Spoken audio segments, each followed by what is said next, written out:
And I just acknowledged the traditional owners of this country in our Yanyuwa language. I'd also like to just acknowledge that my beautiful sister is here, and my niece as well. Also very amazing Yanyuwa women who inspire me greatly. Along with so many of our elders here, I'd like to especially thank Auntie Weldon for her incredible welcome this morning to all of us. Auntie Anne has inspired me throughout much of my life, and thank you, Auntie. And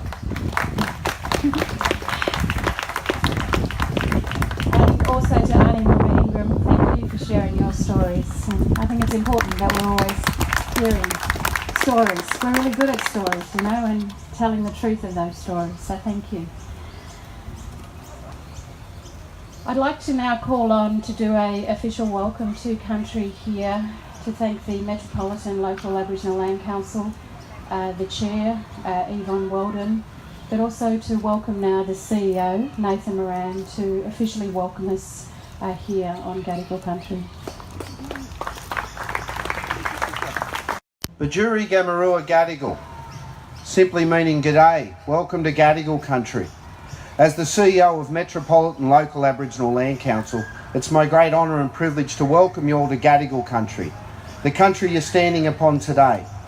The lands where we gathered 26 years ago on this date. And I'm very proud to say at a personal level, as the CEO today of Metro Land Council, I was ineligible for membership of Metro because I was under the age of 18 and hadn't stood yet. And that's when this speech took place. My mother actually called me, rushed me home from school. I got here just after it started. And to acknowledge my dear mother, Wilma Moran, who was a member of the Alexandria branch of the Labor Party at the time. I must confess, as a young man, I was pretty much not into politics at that stage, let alone caring for blue teams, red teams, Labor, Liberal, Green or otherwise. But what I was blown away by was the respect and the power of the man who spoke here, who was the local member for Bankstown in our local land council boundaries, Mr. Keating himself. And acknowledging the power with which he spoke about truths in facing up to horrendous histories inflicted upon my people, our people, the First Nations of this land. He was the first Prime Minister to speak in such a powerful way, whilst acknowledging Mr. Whitlam and for the great action that he did in returning country. No Prime Minister prior had actually stood up and taken responsibility for the horrendous actions of colonisation. But I say and pause there that 26 years later, we'd like to see some action of that great man's words. And that man's words should not be left as just etched in stone just up the road here. It's the stark reality that since 1992, our indicators in life have actually decreased. The appalling circumstances that we live under today in 2018, unfortunately, are much worse than in 1992. We have higher levels of incarceration, higher levels of removal of our children from our communities. We're still yet to have a national voice, and Mr. Keating certainly alluded to the great benefit of having ATSIC. Well, I'm very sad to say that the conservative parts of Australia, and maybe the Liberal Party specifically, actually played an active role in taking away our voice, which I say is a step backwards. But certainly at the end of the day, his words serve as a great bar and an aim and objective for us all to achieve. Because the underlying message I certainly got in my community was about equity, about human fairness, that we as First Nations of Australia should not have to endure white colonial superiority, claiming as the basis for taking of our lands and the atrocities committed, that somehow white is right and black is way back. He acknowledged that we were of equal human beings. And now it's time to make that right and end the white. Start paying rent for the lands taken.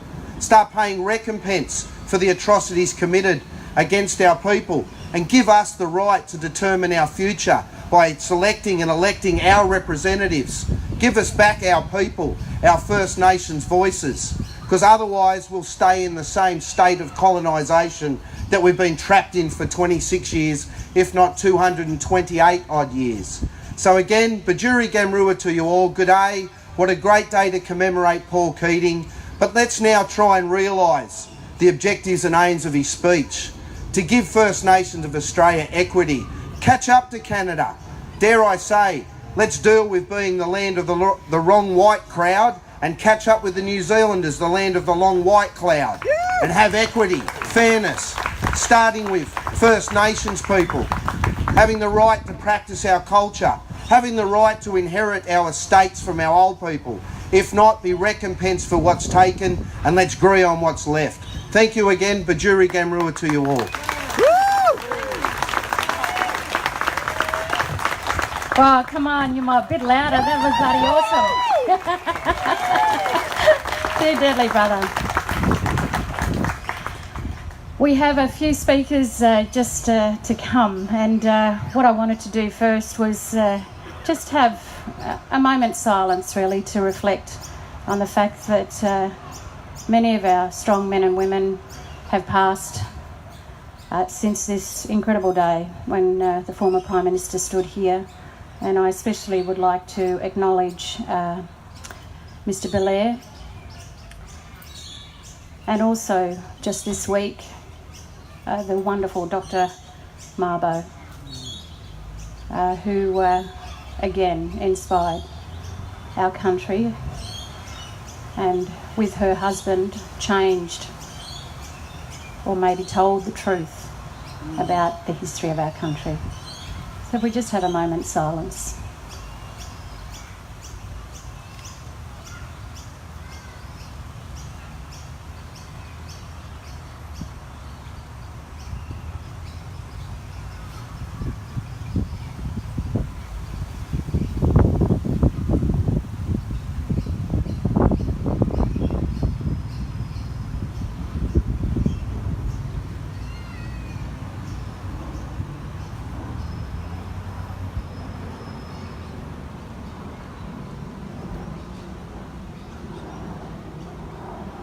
It's interesting, isn't it, when you are silent, what you hear, what you pay attention to.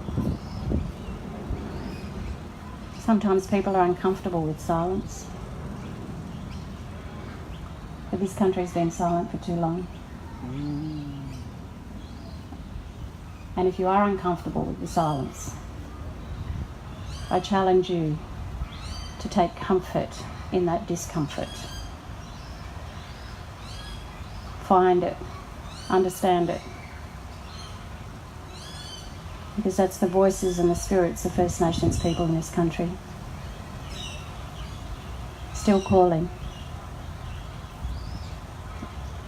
Still calling. Always calling.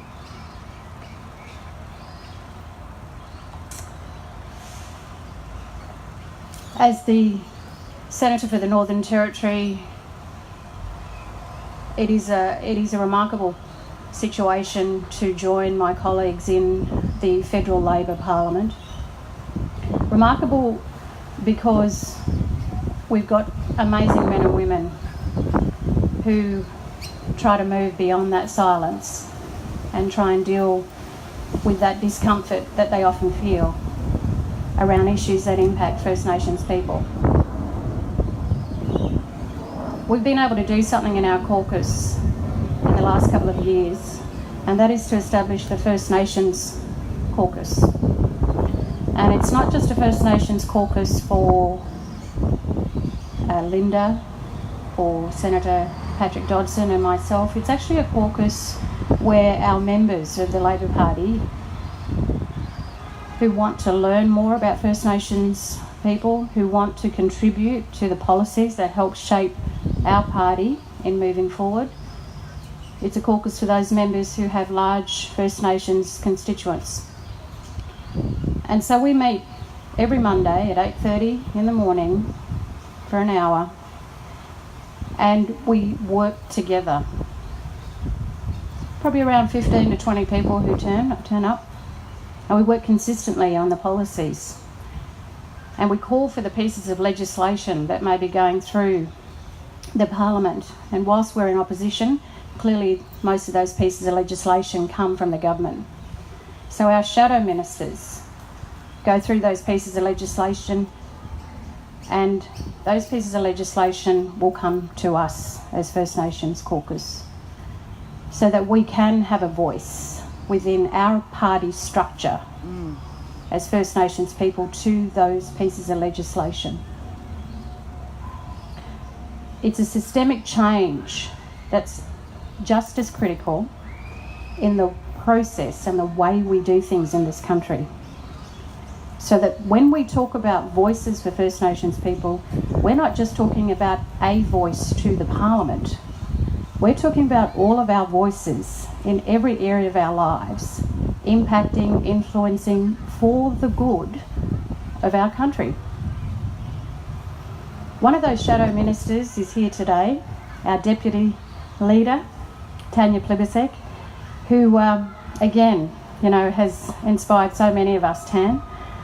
And I remember all the times you'd come up to the Northern Territory and take you out there. And, it's fantastic to be able to work with people who know that the struggle continues.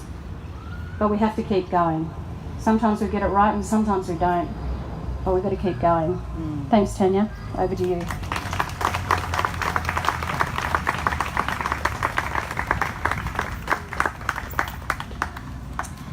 Thanks, Malarndirri. And one of the best trips I've had to the Northern Territory was when Malarndirri took me to her country, and that was a interesting, fun, very good trip. Thank you very much, Nathan, for that acknowledgement of country that we just had then. And Anne Weldon, thank you so much for your acknowledgement earlier.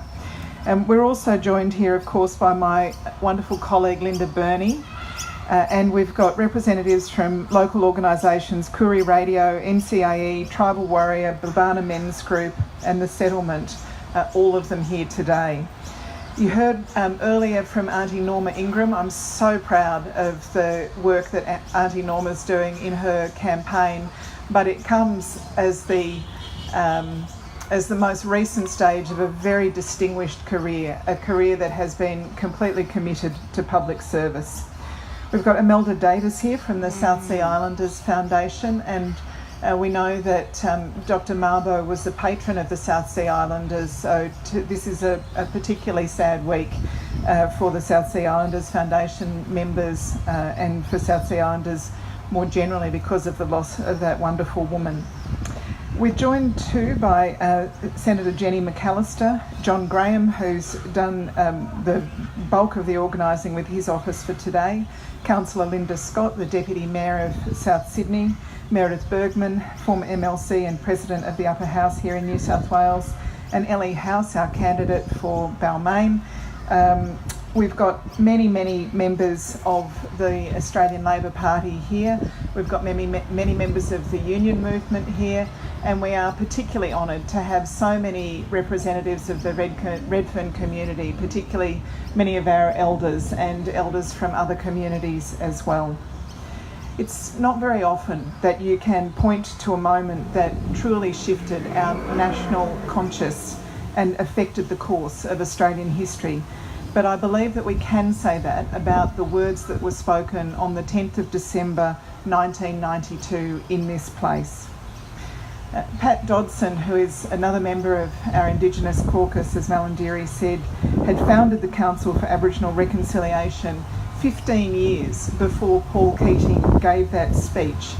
But Paul Keating's speech showed that that long struggle was beginning to have an impact. Reconciliation requires two sides to meet, to come together, but it also requires an admission of failure and a preparedness to forgive. As Paul Keating made clear, it was we as non-Indigenous Australians who had to admit our failures, who had to reconcile ourselves with our past, with our legacy and with our responsibilities. And we needed that profound and confronting statement from Australian Prime Minister with all the authority of his office to show the way. We are now, in many ways because of that speech, a different nation to the one we were in 1992. The acts of recognition that Paul Keating so famously listed that we did the dispossessing. We took the traditional lands and smashed the traditional way of life. We brought the diseases, the alcohol. We committed the murders. We took the children from their mothers. We practiced discrimination and exclusion. These matters of truth are no longer the subject of serious debate in this country. But when Paul Keating said them, they were radical truths to tell. And I note that we have some of Paul's former staff here today. Bill, it was an important moment for you as well, for our history. Recognition is one important step. Apology is another. Prime Minister Kevin Rudd's apology on behalf of all Australians to the children who were stolen from their parents and to the parents who had their children stolen from their way of life was the next important step in our journey towards recognition. But today in 2018 we have another vital step before us. Last year a gathering of First Nations people gave us the Uluru Statement from the Heart. It had two powerful calls: an Indigenous voice to Parliament, formally enshrined in the Constitution, and a Makarrata Commission established to work through treaty and truth-telling. These are ideas that Labor embraces, because if the Redfern Speech marked the beginning of one era, the apology another, then the Uluru Statement from the Heart marks the next vital step on our journey of reconciliation, a time when Indigenous voices are heard and guide our nation. It was not by accident that Paul Keating chose Redfern as the place to make this speech. The first day of mourning, the first Aboriginal controlled community organisations, the medical service, the legal service, the tent embassy, the Coloured Diggers March, the Redfern All Blacks, have all sprung from this community. And once more it will be the people of this community, along with those voices from Uluru representing communities around Australia, who will help us show the way towards Makarrata. And in our Parliament and in our party, it will be our First Nations caucus, Linda Burney, Pat Dodson and Malarndirri McCarthy, who I'm proud to call friends. And in our State Parliament, it'll be Auntie Norma.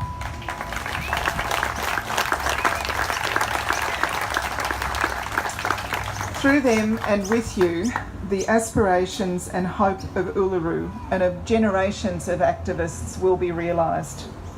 As Paul Keating showed us, great speeches can change nations, but it will be the voices, the combined voices of First Nations people that transform lives. When we move beyond recognition, beyond apology to long-awaited justice. Thank you.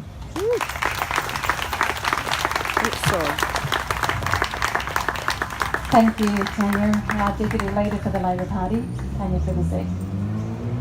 I'd like to now call on Ms Linda Burney, our member for Barton, to address you all. It's wonderful to actually work with Linda and with Patrick in there. I think, as we all know, especially as First Nations people, it's always good to link arms and have a bit of strength in solidarity. It's a tough struggle, and it's good to be there with you, Linda. Thank you, Malarndirri. Can I thank Nathan and Anne for your respective welcomes to us today. And I think Tanya has gone through the list of everyone we need to acknowledge, so I won't repeat that except to say it's wonderful to have Imelda here with the week that has been for South Sea Islanders and the respect that we show Dr. Mabo and your people, so thank you so much. And I wanted to particularly recognise John and Mitch, who have done so much of the work of pulling today together. This is the 26th anniversary of that, as Tanya said, that speech that did change a nation. It was going to be last year, of course, but in respect to sorry business here with Mr. Belair, we decided that we would do it this year, and that was absolutely the right thing to do. Can I also recognise the many community members, both elders from the Redfern community, plus yourselves, that I'm sure here for various reasons, mostly because we're all here on that amazing day. Tanya spoke about the many things that have come out of Redfern, but the additional thing I'd add to that list, Tanya, is it was this very park on the 26th of January 1988 where tens of thousands of First Nations people gathered in this park and walked to Belmore Park to link up with non-Aboriginal Australia. I will never forget walking under that bridge off Elizabeth Street into Eddy Avenue and hearing the noise and the joy that came from non-Aboriginal Australia as we walked and joined together in that park. I get goosebumps even thinking about it now because it was such a remarkable moment. The first time in my life I felt like I wasn't alone. It was just absolutely remarkable. And of course we all went down to Hyde Park, had that big amazing corroboree, then out to Captain Cook's landing spot, and we fixed that up for the night, I think. So that was all pretty good. I wanted to also say that to bring also the voice of another amazing woman who we've said goodbye to in the last few years. And have you noticed that all the speakers today have been women, everyone? Not bad, huh? And that, of course, is another sister, Faith Bandler. And Faith spoke about the importance of the long game. And that's what we're in together, everyone. It's a long game. It's a game that we can only do together. And results don't come overnight, as Tanya has said. It takes a very long time for things to change. But I can assure you, things are changing. If we are afforded government, well, everyone's saying May. I wouldn't be surprised if it's March, but anyway, let's go with May. If we are afforded government, then you will see, as Tanya has articulated, as Malarndirri has also spoken about, the aspiration of the Labor Party for pursuing a voice to the Parliament so that First Nations people can have a direct input into what's happening. And it will please many of you that we're basing our consultations on the old ATSIC boundaries. So Amanda might have got rid of it, but not entirely. Can I just finish up by saying a few things, that 1992 was a pivotal year. We did see the Mabo decision. Koiki didn't quite make it to the decision, but I'm sure he was there in spirit. In December the 10th, tomorrow, it would be the anniversary of this speech. In 1993, the Native Title Act would receive royal assent. And of course, previous to that was, as Tanya said, the 1991 handing down of Aboriginal deaths in custody. We've got to transcend what's going on now and just stay the course, because the course is a long one. And it is people like yourselves that walk with us that are just so very important. And I can promise you, if we are afforded government, I didn't want to get political here, but you know, there's just Labor here and you black fellows and white fellows. So is that we will pursue those aspirations of First Nations people, absolutely, because that is who we are and that is what we will do. And thank you very much for allowing me to share a remarkable moment. I was standing about there when Paul Keating made that speech. I think I was working at the AECG and my mouth just fell open when he started to say it was we that did it. It was an important speech, an incredibly defining speech for our nation, not only today and tomorrow, but I think forever. Thanks, everyone.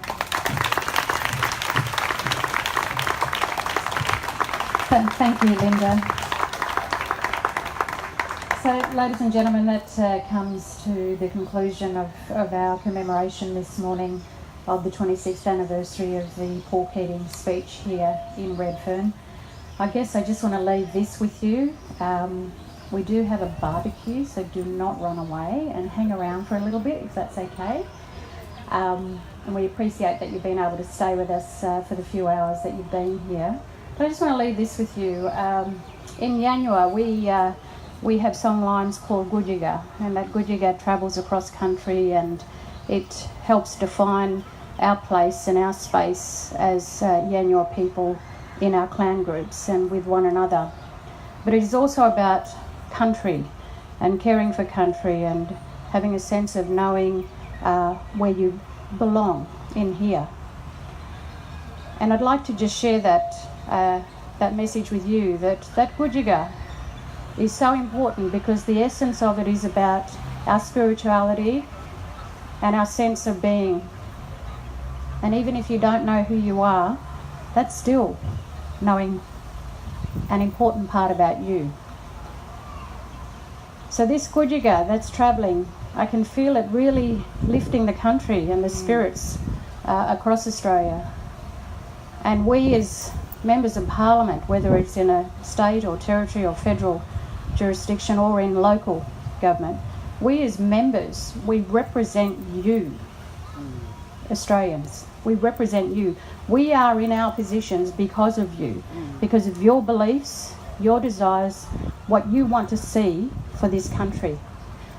You hold on to that now, and you make sure that with the coming elections that we who are standing in the right way for the right reasons. And that's our Gudjaga. Yeah, Bodhibara, thank you very much.